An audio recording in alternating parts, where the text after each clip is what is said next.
Welcome to பிரபவாஸ் kitchen. Friends, இன்றைக்கி சக்கரை பொங்கல் வெண்பொங்கல் ரெண்டுமே தனித்தனியாக வைக்காமல் ஒரே தடவையிலேயே பச்சரிசி பாசிப்பருப்பு ரெண்டையும் குக்கரில் வச்சு அதை ரெண்டாக பிரித்து நாம் வெண்பொங்கல் சக்கரை பொங்கல் செஞ்சுக்கலாம். அதுக்கு ஃபஸ்ட்டு ஒரு பேனை ஸ்டவ்வில் வச்சு அரை கப் அளவு பாசிப்பருப்பை 2 நிமிஷம் வாசம் வர்ற வரைக்கும் வறுத்து எடுத்துக்கலாம்.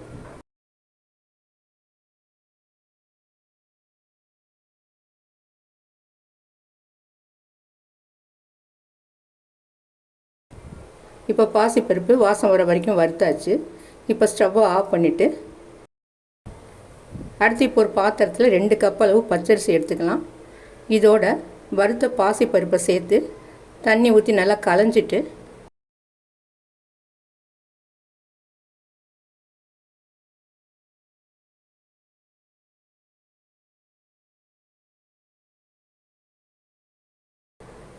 இப்போ நம்ம அரிசி அளந்த கப்பால் 6 கப் அளவுக்கு தண்ணி அளந்து சேர்த்துக்கலாம்.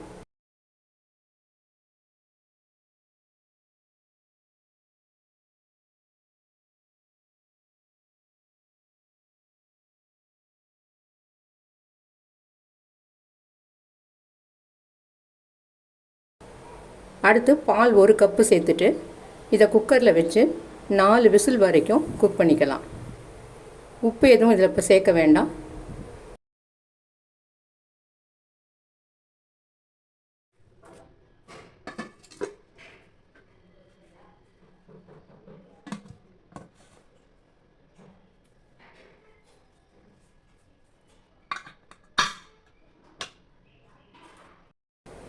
இப்போ இது ரைஸ் வேகிற சமயத்தில் அடுத்து இப்போது வெள்ளை பாகு காய்ச்சிக்கலாம்.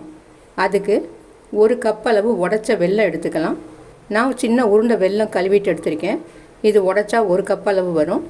இப்போ இதோட 1 கப் அளவு தண்ணி ஊற்றி இதை ஸ்டவ்வில் வச்சிடலாம். இது தண்ணி கொதிக்க கொதிக்க இந்த வெல்லம் கரைஞ்சி வந்துடும்.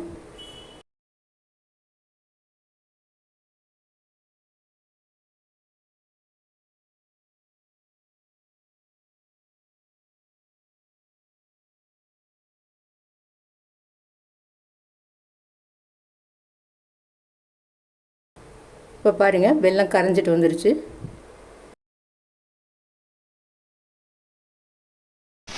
இப்போ 4 விசில் வந்ததும் ஸ்டவ் ஆஃப் பண்ணிக்கலாம். இப்போ ஸ்டீம் அடங்கிடுச்சு. குக்கரை திறந்து பார்க்கலாம். இப்போ பொங்கல் நல்லா குழஞ்சிருக்கு.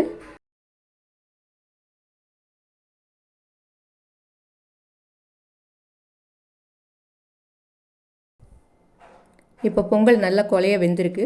இதை கரண்டியால் நல்லா கலந்து விட்டுட்டு பாதி பொங்கலை இன்னொரு பாத்திரத்தில் எடுத்துக்கலாம்.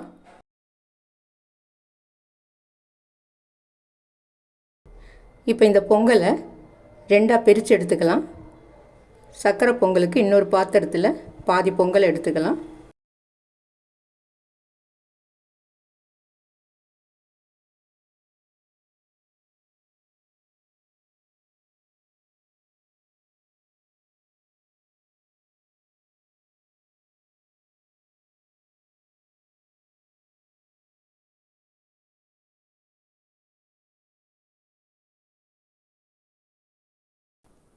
இப்போ உப்பு 1/4 டீஸ்பூன் சேர்த்துட்டு வெள்ளைப்பாகை வடிகட்டி சேர்த்துக்கலாம்.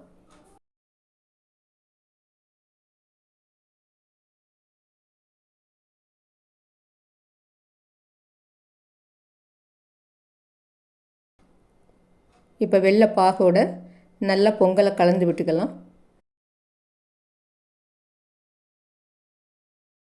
பாகு சேர்த்ததுக்கு அப்புறம் கொஞ்சம் நீர்க்க இருக்கிற மாதிரி இருந்தாலும் நம்ம கிளறி விட்டு கொஞ்சம் நேரம் ஆனதுக்கப்புறம் சக்கரை பொங்கல் நல்லா திக்காயிடும்.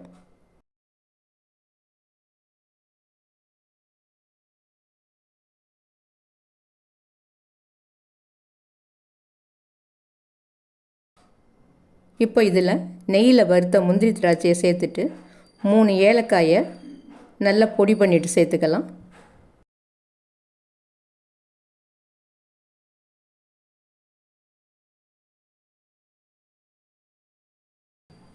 அடுத்து ஒரு சின்ன துண்டு பச்சை கற்பூரத்தையும் நசுக்கிட்டு சேர்த்துக்கலாம். இந்த பச்சை கற்பூரம் சேர்க்கறதுனால சக்கரை பொங்கல் நல்ல வாசமாகவும் டேஸ்டியாகவும் இருக்கும். இப்போ இது எல்லாத்தையும் நல்லா கலந்து விட்டுக்கலாம்.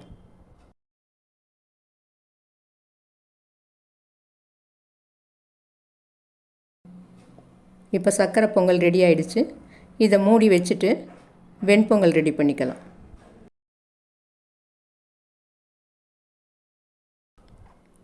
இப்போ வெண்பொங்கல் ரெடி பண்ணிக்கலாம். இதுக்கு இந்த பொங்கலில் ஒரு அரை டீஸ்பூன் அளவு உப்பு சேர்த்து நல்லா கலந்து விட்டுட்டு வேறு ஒரு பாத்திரத்தில் மாற்றிக்கலாம்.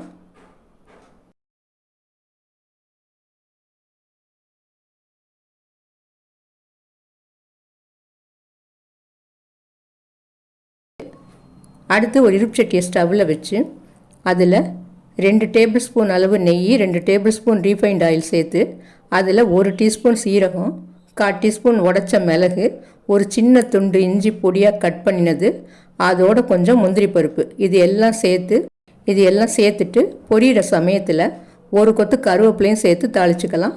இப்போ தாளித்ததை இந்த வெண்பொங்கலில் சேர்த்து நல்லா கலந்து விட்டுக்கலாம்.